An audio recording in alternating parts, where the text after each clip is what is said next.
Mesdames, Mademoiselles, Messieurs, bienvenue à Métro News. Voici les principaux titres qui seront développés aujourd'hui. Le calvaire des automobilistes est en passe d'être terminé. La distribution du carburant a débuté ce mercredi dans certaines pompes à essence. De grandes affluences sont remarquées dans des stations-service et des fois, c'est même la pagaille. Ratification mardi par la Chambre des députés de la déclaration de politique générale du Premier ministre Fritz William Michel. Lors d'une séance expéditive, 76 députés ont voté pour le document. Le Premier ministre nommé Fritz William Michel s'est dit fier du vote favorable de sa déclaration de politique générale par les députés. Dans ses propos de circonstance, M. Michel a remercié les députés et a promis de réévaluer les contrats entre le gouvernement et des producteurs d'énergie électrique.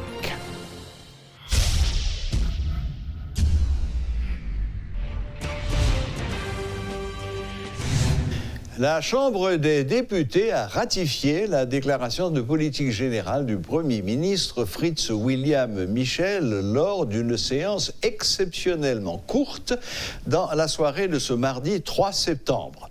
76 députés ont voté pour et seulement 3 contre lors de la sanction prononcée en l'absence des députés de l'opposition. Les députés minoritaires avaient quitté la salle dans le cadre d'une ultime protestation contre la séance de ratification. La majorité a imposé sa loi en écourtant la séance par le biais d'une proposition de sanction rapide. Le président du bloc majoritaire, Jean Wilson Hippolyte, avec l'appui de 65 de ses collègues, a mis un terme à la série de questions-réponses entre le Premier ministre et les députés. Le président de la Chambre basse, Gary Baudot, affirme s'être acquitté de sa tâche en réalisant la séance en dépit des intimidations. Il presse le président du Sénat, Karl Murat-Cantave, de réaliser la séance afin que les sénateurs puissent eux aussi sanctionner la politique générale du Premier ministre Michel. Pas besoin qu'on ait si le Premier ministre n'a pas passé ou bien il n'a pas passé, ça va problème pas. Problème pas moi, nous sommes président de séance accompagné du bureau qui avait été voté à l'unanimité en ce qui me concerne au niveau de l'Assemblée pour nous délivrer séance ça par rapport aux préoccupations de l'heure. Maintenant, le vote, c'est pour l'histoire. Donc, moi-même, ça va problème pas. Que les députés aient voté pour, contre ou abstention. Le président de la Chambre des députés ne vote pas. Donc, nous prenons toute disposition. Je nous dis, nous toujours du bon côté de l'histoire. Maintenant, il revient aux honorables députés, aux honorables sénateurs de jouer rôle contrôle. Donc, le gouvernement a voté dans la Chambre des députés, déclaration politique générale a voté. Maintenant, il revient aux sénateurs de la République de faire leur devoir.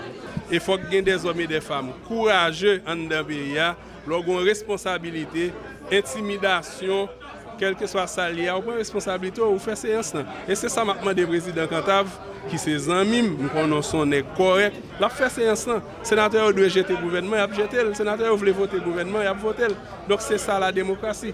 Donc nous-mêmes, je dis, nous pensons que la démocratie a triomphé. Et il faut me voir un gros coup de chapeau pour les députés de l'opposition qui, matin, ont fait acte de vandalisme que tout le monde est condamné. Et que tout le monde condamné, que le président de la Chambre des députés a condamné. Mais après-midi, ils ont ressaisi, ça a montré encore que c'est des hommes et des femmes qui ont supporté la démocratie. Donc, nous avons toujours continué à travailler ensemble avec eux dans la Chambre des députés. À chaque monde qui a une opinion par eux. En ce qui a trait à cette séance, le président de la Chambre des députés n'a pas d'opinion. Ni pour ni contre. Ni m'baka fait abstention, nous sommes arbitres, quel que soit Jean tranché, il y a des gens qui ne sont pas contents, mais nous-mêmes, nous connaissons conscience sur l'avenir, le pays, les jeunes et la population qui ont regardé, c'est eux qui ont bonne raison. Le Premier ministre Fritz William Michel a promis d'œuvrer afin de ne pas décevoir les citoyens haïtiens. Je ferai tout mon possible pour aider le pays à trouver une solution à la grave crise socio-économique, a soutenu M. Michel. Il s'est dit fier du vote favorable de sa déclaration de politique générale par les députés. M. Michel devra obtenir la ratification de sa politique par le Sénat afin de jouir pleinement de la légitimité de sa fonction. Il est confiant dans l'attente de la séance de ratification du Grand Corps. Dans ses propos de circonstance, M. Michel a promis de réévaluer les contrats entre le gouvernement et des producteurs d'énergie électrique. Par ailleurs, M. Michel a une fois de plus démenti avoir critiqué les journalistes Liliane Pierre-Paul et Jean Monard-Métellus. Il assure que le compte Twitter à son nom était un faux. Sous question compte Twitter, on a fait sortir une note pour la presse en date 26 juillet 2019 qui était clairement indiqué que compte ça n'est pas de compte. Et je pensais que il y a des spécialistes dans le domaine qui ont porté précision sur ça. Je profite pour me dire que je suis un monde qui a un pile respect pour la presse, pour le travail que la presse a fait en général et en particulier Mme Liliane Pierre-Paul et M. Jean Monard-Métellus, qui sont deux icônes que je respecte en pile. Je profite de la tribune ça pour me dire que je ne peux pas jamais gagner contre Twitter ça. Concernant la question sur contrat d'énergie, instruction formelle a passé à ministre Finances, ministre Travaux publics, pour revoir tout contrat, pour revoir statut, tout contrat d'énergie. Instruction formelle passée. Deuxièmement, sous même lancé que annoncé, qui sont institutions qui là pour porter réforme dans le secteur énergie, à travers le décret 3 février 2016, nous avons continué sous lancer ça pour réforme qui pour gagner dans le secteur énergie, à travers l'appel d'offres qui commençait, nous avons accompagné, annoncé pour que nous améliorions dans le secteur énergie dans le pays. Sous ce, je remercie nous. Je remercie la population et je prends engagement de respecter toute responsabilité que je gagne en tant que Premier ministre. Les députés de l'opposition ont échoué lamentablement dans leur bras de fer avec la majorité en marge de la séance de ratification de déclaration de politique générale du Premier ministre Fritz William Michel. Le député Abel Descollines révèle que lui et ses collègues de l'opposition ont dû fuir le palais législatif en raison des craintes pour leur sécurité. Il souligne que certains membres de la majorité avaient agressé physiquement deux collègues de la minorité. Des menaces de mort ont été proférées contre nous et il y avait une forte hostilité contre l'opposition, a expliqué le député de Mirebalais. Monsieur Descollines approuve les actes de vandalisme de la salle des séances tôt dans la matinée, faisant valoir qu'il n'avait pas pu rejoindre le groupe de députés casseurs en raison de problèmes de transport. Il révèle que les actes de vandalisme faisaient partie d'une stratégie pour empêcher la tenue de la séance de ratification. Le député Descollines s'indigne du comportement des députés de la majorité dont certains ont estimé qu'il fallait leur empêcher l'accès à la salle de séance. De plus, le député Descollines dénonce la présence de certains individus armés à l'intérieur du palais législatif. Il accuse des députés de la majorité d'avoir favorisé l'intrusion de ces individus dans le dessein d'agresser les députés de l'opposition. Dans le vote qui fait à l'issue de cette séance, que nous relais théâtre, donc soyez rassurés, non 76 députés Yodi qui votait et qui approuvait énoncé déclaration politique générale gouvernement, pas gagné aucun député de la minorité de l'opposition qui était la donne. Pas gagné tout, aucun député de la minorité de l'opposition, ni qui fait abstention, ni qui vote contre, nous tout simplement étrangers de cette séance, puisque pour nous, séance qui organisée, comme nous l'avons dit tantôt, les faits en dehors des principes, en dehors du règlement intérieur, en dehors de la Constitution. Et comme nous gagnons un bureau qui pas obtempéré à démarche légale et des collègues de la minorité et la minorité dans son ensemble, t'es envisagé une série d'actions. Et c'est ainsi, au début de cette journée de mardi 3 septembre, t'es gagné une action d'éclat qui fait au niveau de la salle de séance de la Chambre des députés. En dépit de cette action d'éclat, dans l'après-midi, nous, avec qui enthousiasme, qui rapidité, nous avons organisé séance. Donc, nous étions présents au début de cette séance, mais lorsque nous constatons que l'environnement n'est pas propice du tout, puisque tu as gagné une velléité de violence, bon côté des collègues au niveau de la Chambre des députés, et c'est pour terminer, pour permettre de nous comprendre, la minorité, pas ni non démarche de marronnage, la minorité n'était pas absente de cette séance, ni dans le cadre de compromission, ce n'est pas notre tempérament, et nous pas entendre compromettre crédit population en fait nous t'es en danger, nous t'es exposé. La distribution des produits pétroliers aux stations à essence a débuté ce mercredi. Des réunions de travail ont eu lieu entre des représentants du syndicat des transporteurs de produits pétroliers, l'association des produits pétroliers, APPE, et le directeur central de la police administrative, Mario Aubergiste. Un nouveau dispositif sécuritaire a été mis en place, notamment dans les zones les plus dangereuses pour empêcher les actes d'agression contre les camionneurs. Monsieur Dupré Jean-Jacques, membre de la direction du syndicat, a fait valoir qu'il ne s'agit pas de convois pour accompagner les transporteurs.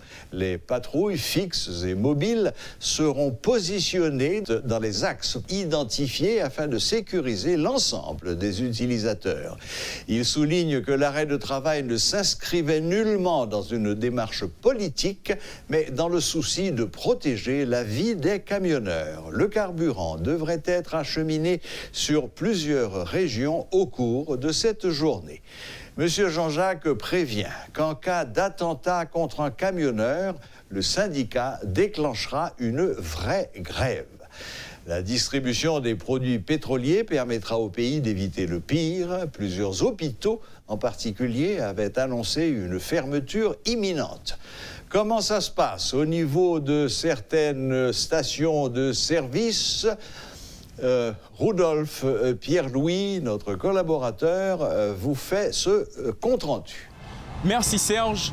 Dans plusieurs pompes à essence de la capitale, la reprise de la distribution du carburant cet après-midi, un véritable casse-tête pour les citoyens. Nul besoin de demander à quiconque ce qui est à l'origine de ce casse-tête. La réponse est claire et précise. La rareté du carburant, un problème qui est loin d'avoir disparu malgré les différentes annonces faites par les autorités. En effet, une fois de plus dans les stations de service, les citoyens faisaient la queue pour s'approvisionner en essence. Le tableau est le même. Ils sont nombreux à attendre désespérément leur tour. Certaines pompes à essence sont fermées, les rares qui vendent la gasoline provoquent des embouteillages monstres. Munis d'un récipient métal ou en plastique, les consommateurs font la queue pour pouvoir s'approvisionner. Embouteillage, bousculade, frustration, colère, la situation paraît compliquée. Rudolf Pierre-Louis pour Télémétropole. Présentation ce mercredi des membres du comité de suivi du Forum patriotique pour une entente nationale. Cette structure, composée de 11 membres issus de différents secteurs, aura à exécuter les conclusions et les résultats du Forum réalisé à Papaye du 27 au 30 août dernier. L'occasion pour le comité d'exiger le départ du président de la République et la caducité du Parlement, entre autres. Suivez les explications de Camille Chalmers, membre de cette structure. Une première bagaille, c'est continuer le travail dans même l'esprit que le forum a projeté. Ou l'esprit de concertation, ou l'esprit de respecter diversité organisation qui est impliquée dans la bataille là. Côté que forum ne c'est pas une nouvelle organisation, mais c'est un espace. Côté que chaque organisation, chaque plateforme conserve l'identité, mais en même temps que d'accord pour être capable de porter-coller dans la bataille décisive ça qui va conditionner l'avenir nation. Donc dans ce sens, dynamique unitaire ça, dynamique de rencontre ça, dynamique de concertation ça va continuer et un moment extrêmement important qui va le franchir, c'est l'organisation forum départemental. Dans même l'esprit de construction unitaire qui caractérise le forum Papa-Elan, nous allons construire tout des forums départementaux, des forums inclusifs, des forums qui respectent la diversité organisation, des forums qui respectent l'identité organisation, mais qui fait un accord qui est clair par rapport à la volonté pour que nous menions combat contre Jean que le pays a dirigé aujourd'hui. Ça veut dire une volonté claire d'exiger démission de Jovenel Moïse, d'exiger dissolution du Parlement et d'exiger que le régime PHTK qui fait d'appuyant sur toutes les avenues du pouvoir et sur toutes les institutions qui a contrôlé le pays aujourd'hui, que le régime, que le projet ça, du CABA. Donc, dans ce sens, orientation ça qui est partagée par tout acteur, lui-même tout, c'est une orientation qui doit nourrir toute discussion sur le fait que le changement que nous avons cherché là, ce n'est pas un changement cosmétique, ce n'est pas un changement de personne, mais c'est un changement qui doit attaquer marque fabrique société, pilier société, roche du feu société, de façon que nous avancions vers l'autre charpente société qui offre possibilité pour nous résoudre problèmes fondamentaux que masse populaire vivent aujourd'hui, question de grand goût, question de chômage, question de désespoir, question de pas gagner l'école, pas gagner santé, etc. Le sénateur Patrice Dumont encourage des institutions publiques ou privées à cotiser en faveur de la Fédération haïtienne de football pour que le prix d'entrée de la rencontre Haïti-Curaçao prévue le 10 septembre soit abaissé. Il a annoncé que certains sénateurs s'apprêtaient à faire un tel geste. Jusqu'à présent, la fédération a obligé qu'il y ait 1000 gouttes.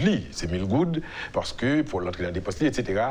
Mais il se trouve que nous avons une véritable dichotomie. Et le peuple n'a pas gagné 1000 gouttes là. En pile, le monde n'a pas gagné 1000 gouttes là. Est-ce qu'il a gagné l'autre monde qui pourrait aller dans. Moi, surtout Daniel Massin là. Est-ce qu'il peut payer 3000 gouttes qui dans les tribunaux officiels là? C'est possible. C'est possible. Moi-même, moi gagné, moi tendé. Le public là dit qu'il n'est pas capable de payer 1000 gouttes là. Pour qui ça? La fédération obligée de fixer la 3000 gouttes. Pour qui ça obligé de fixer la 1000 gouttes? Parce que ça coûte de faire venir des joueurs de partout, de l'Europe. La fédération n'est pas capable de faire le pour pipiti. Parce que le bon paquet de dépenses. Le public n'a pas de corps pour le payer. Donc, au vin, non, il y a un dilemme. C'est peut-être ça, moi-même, moi, fait proposition, ça.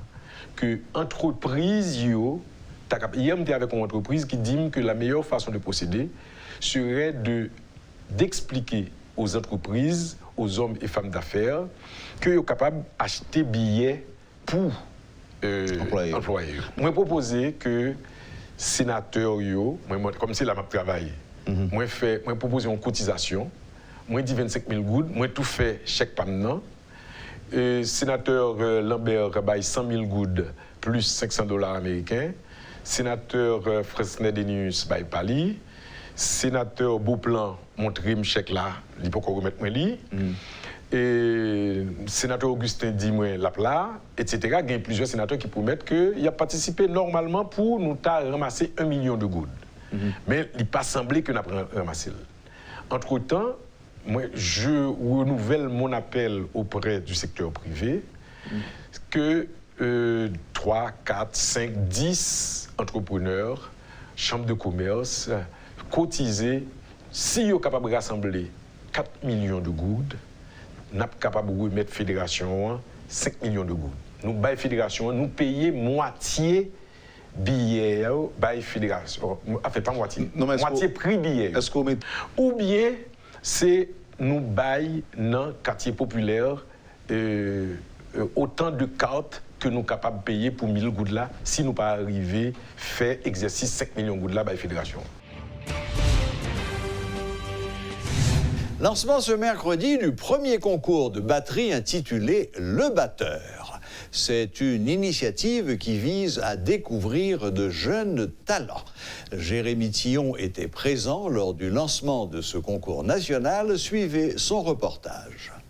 L'histoire de la batterie en Haïti remonte à des décennies, si ce n'est plus. Cet instrument a toujours occupé une place prépondérante dans la musique haïtienne. Une première édition pour ce concours de batterie destiné aux amateurs et aux professionnels, l'occasion pour ces musiciens de bénéficier d'un support, de pros, se connecter entre artistes et se perfectionner comme le souligne l'un des membres organisateurs. Donc, le batteur, les gens qui sont capables de dire, c'est pas seulement un concours lié, mais c'est un espace tout pour batteur capable de perfectionner, un espace tout pour batteur capable de réaliser et grand rêve que yo gagne. Parce que c'est plus facile pour on parler de keyboardiste là, c'est plus facile pour parler de guitariste là, mais quand il s'agit de batteur, yo mettez de côté. Les batteurs renommés John Bentoma et Joël Widmayer assistaient à ce lancement. Ces deux musiciens se passent de présentation dans l'industrie du disque, mais le grand public n'est pas forcément au courant de leur travail et de leur identité sonore. Joël Widmayer, batteur du groupe Zéclé, a accepté de devenir le président du jury et voit d'un bon œil cette compétition destinée à ce type de musicien.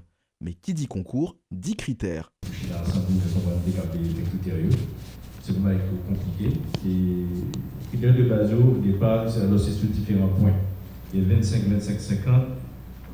Et dernier point, alors 25 c'est pour technique, 25 points encore c'est pour définition de jeu, on va expliquer ça tout à l'heure. 25 points pour originalité et meilleur accompagnateur, 20% et 5% c'est le public là qui va avoir l'appréciation. C'est pour la finale de la soirée. La nouvelle génération de batteurs est représentée ce soir par John Bentoma. Il rappelle que cette compétition a un caractère éducatif. Ce que je voulais ajouter, c'est que y a un concours comme ça, et même si c'est en compétition, nous tous là, nous comprenons que même si nous en compétition, il faut que nous puissions aller à caractère éducatif. Ça veut dire nous-mêmes, jury, critique, nous ne pouvons pas critiquer juste pour nous déranger, mais il faut nous aider à avancer tout. C'est très très important. C'est pour ça que nous avons choisi, nous fait choix de monde qui est expérimenté. Lorsque les étapes de sélection seront clôturées, les 3 finalistes s'affronteront en octobre lors d'un spectacle spécialement conçu pour l'occasion. Les prix sont modestes, mais en revanche, les opportunités peuvent être nombreuses. C'est quelque chose qui va se faire tout seul, je crois, que le batteur, celui qui aura le prix. Parce que le batteur, ça, la publicité va se faire tout seul. Pour lui, tout le monde a envie de jouer avec monsieur, tout le monde a envie de jouer en place. Maintenant, pour réfléchir à ça, effectivement, comment nous pouvons peut-être placer, monsieur, maintenant, même dans le festival, là, on va regarder comment on peut faire jouer, accompagner, même si nous faisons accompagner artiste, pour faire un solo, longue musique avec Martin, ensuite. Il n'y a pas de visibilité en plus, mais je pense que ça va. C'est les cap, bon, les lumières dans la solide, tout le monde connaît lui-même, donc automatiquement on a besoin. Et la personne va taper la ligne. Rendez-vous le 9 octobre pour découvrir les 3 finalistes en live lors d'une soirée hors norme. Cette première édition a besoin du support de tous afin de se pérenniser sur le long terme. Une initiative qui, on le rappelle, vise à apporter une meilleure visibilité aux batteurs haïtiens qui évoluent trop souvent dans l'ombre.